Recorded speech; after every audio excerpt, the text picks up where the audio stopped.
Inferno, there's just nowhere to just hang out. You know, I'm just gonna go to the jacuzzi area. Anger is all about just intense violence and rage. Everything in the world is against you. Cutting limbs off, heads are coming off. Boom, boom, boom. Anger is definitely a level that Dante can sort of unleash his fury in.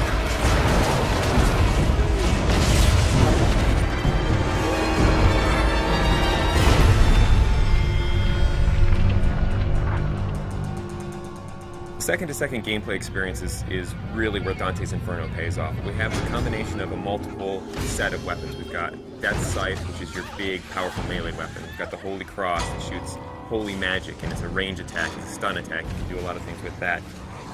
In addition to that, we have magic. You'll have magic powers that are on the righteous side and the unholy side. If you're in trouble and you want to like get out of the way or jump in the air or roll over there, whip out the scythe, blast with the cross, all those things just kind of lead into each other. You don't kind of have to stop, start up something else. The main thing is you have a big ass scythe in your hand. We had like a sword at first. It wasn't feeling right, it just felt small and puny. The scythe's the thing here, that's almost the other character in there. The scythe that Dante uses is actually Death's Scythe. It's dark, it's evil, it's punishing, it's sharp.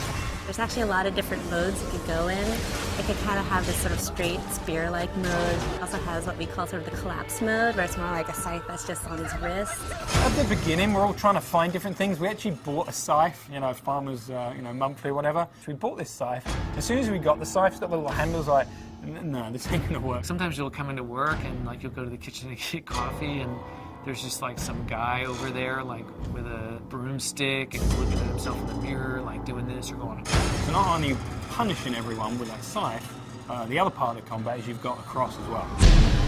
The cross primarily is about stunning, pushing back, holding off enemies to buy yourself time. You know, it never really touches anyone physically. It's more about the power that they get from it.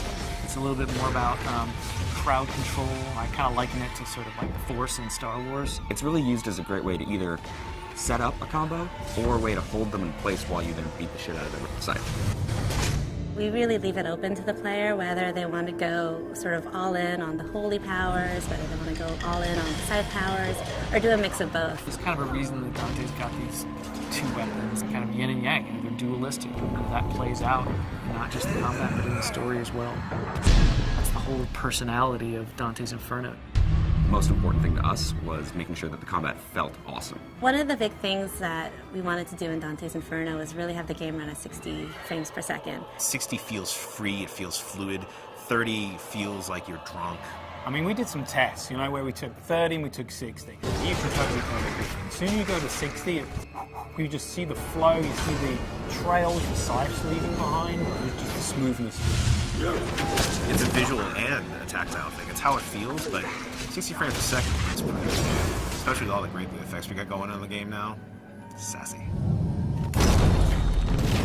By the time you get to anger, you're kicking some ass, but don't get too comfortable, because pretty soon the shit's really gonna go down. Going to anger, which is really combat focused, and you're really going to test your skills in that arena. Then you're going to go into heresy, which I think will make you think about certain things that you may not normally think about in a video game. Dante starts to go wild.